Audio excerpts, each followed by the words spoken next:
Mental Ray includes a lot of tools and different lighting algorithms and features to help you complete your everyday lighting tasks in your work.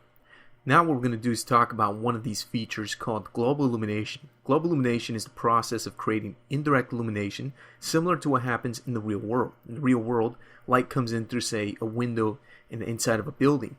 And the light will come through this window and it'll hit the ground, hit the ceiling, bounce off the walls, and create an effect of indirect illumination.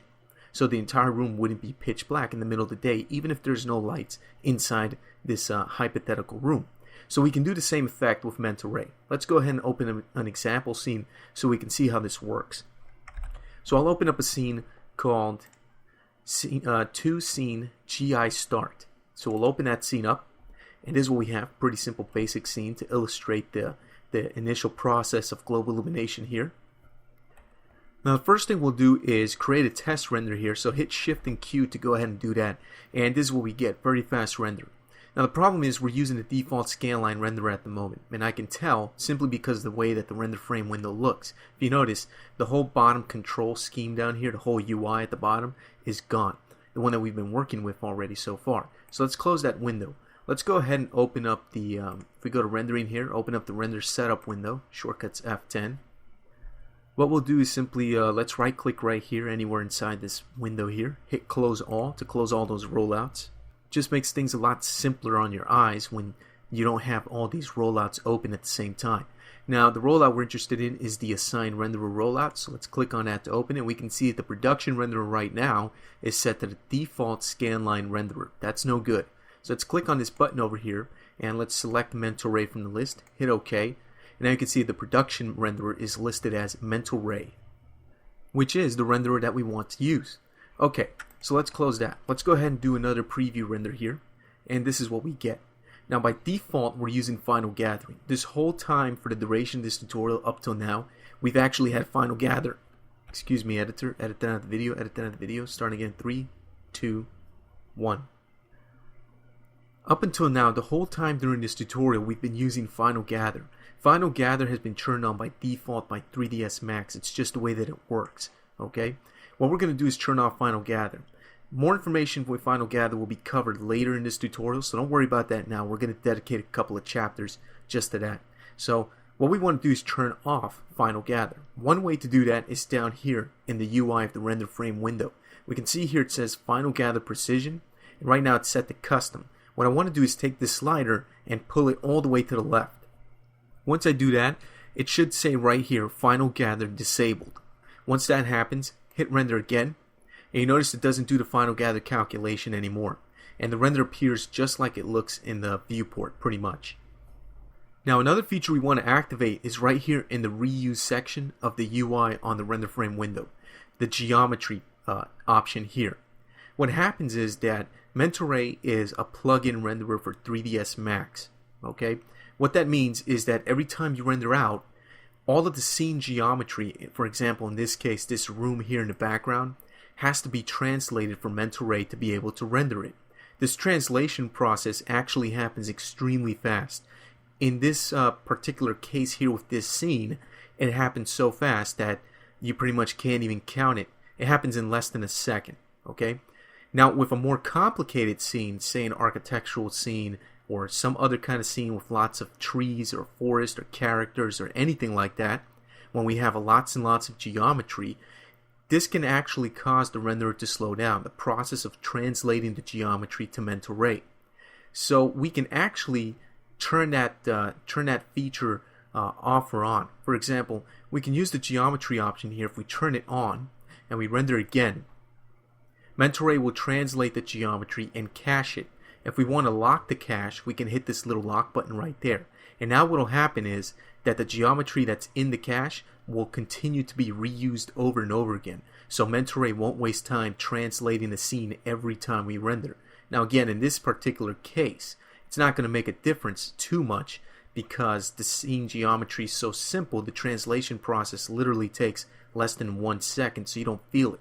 But in a scene where you have lots and lots of geometry and hundreds of thousands, if not millions of polygons, the translation process can actually add several seconds to a render, which can be pretty annoying. And of course, we don't want to waste any time more than we have to on rendering. So it's a neat little feature to turn on.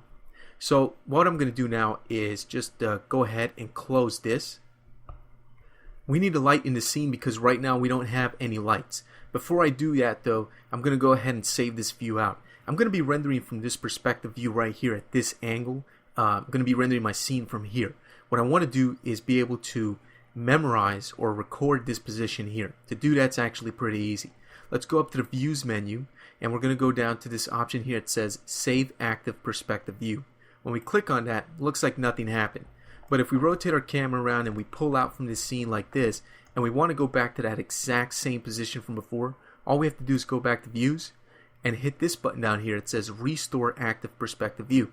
Once we do that, we go back to the previous view here, the view that we saved out. So it doesn't matter where in our scene we move our camera to or our perspective view to, we can always go back to that particular camera view that we were at before.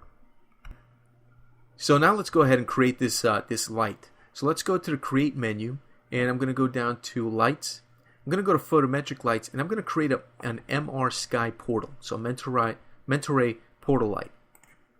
So I'll go ahead and create this and just drag here in my scene. Doesn't really matter where, as long as I get it there. And I'm going to hit T on the keyboard to go to the top view. Also hit F3 to go to a wireframe view here. I'm going to position this light right in here, like so. Okay. And what I'm also going to do is go to the Modify panel here, and I could play around with the dimensions, the length and the width. So I could change the length here to make it short, to make it fit in the window. Okay. Make it fit roughly. I'm going to hit P on the keyboard to go back to perspective view here. And I want to place this light just above the hole here in our ceiling. Let's hit F3 to go back to shaded view here. And I want to place it just above that hole in the ceiling there. That's pretty good. Doesn't have to be totally exact. Now let me go back to the Views menu and go back to and restore my active perspective view. There we go. So I'm back to this view. Let me render from here now. And you notice our scene comes out pitch black. That's because our light's not working properly at the moment. The multiplier is set to 1, so we're going to have to increase that. Let's go up to something like 100. And if we render again, we're going to notice that it comes out pitch black again. That's because if we go down to the advanced parameters down here, we'll see we have a color source parameter. We have 3 options. We can use the existing skylight, which we don't have, so it doesn't apply to us. We can use a scene environment, or we can just use custom. Let's just keep it on custom for the moment. Render again, and now the light will be in our scene. Problem is, it's just way too bright. So let's go ahead and reduce that from 100 to 10. And there we go. We get a dimmer light, looks a little bit nicer. Okay, let me change the dimensions of the portal light, because right now I don't like the numbers I'm using, 16.158 centimeters and so on and so forth. So let's use some pretty clean numbers here. For the length, let's go something like maybe 14 centimeters. And for the width, let's go with a value of 6 over here. Okay. Now if we render again, it's going to come out a little bit dimmer. The size of the portal light determines how much light comes through that portal light. So if the size of the portal light is very, very small, if the dimensions over here are very tiny, then there's going to be less and less light coming into your room, to the point where it looks like there's no light coming into your room. Okay. So what we want to do is increase this multiplier to compensate. We'll just double it from 10 to 20 and render it again. And there we go. Now it's a little bit nicer. We don't want it to be too bright because it's going to overblow and blow out the scene here. We don't want that. So this is just fine. Okay. Now the other thing that we can do is we can adjust the color and control the color of the sky portal light here by applying a background or a scene environment color. Okay. And we can do that pretty easily. If we hit 8 on the keyboard to open up the environment effects window, up here under background we have a color. So let's go ahead and change the color from black to something maybe a little more interesting.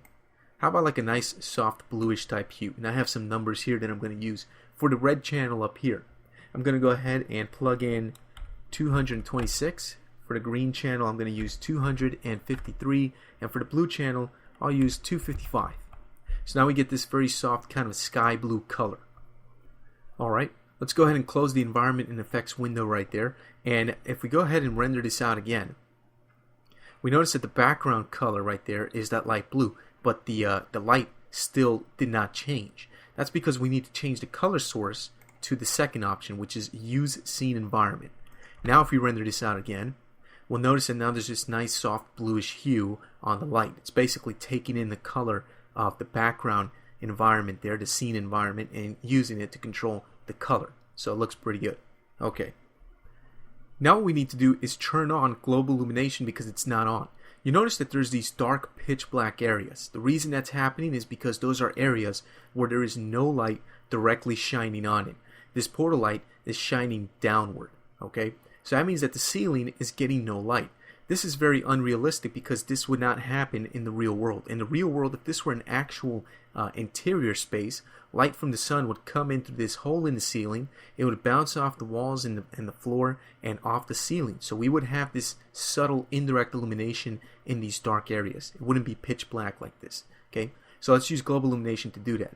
And what I'm going to do is go over here to this little icon in the render frame window that looks like two little gingerbread characters. That's the clone rendered frame window button.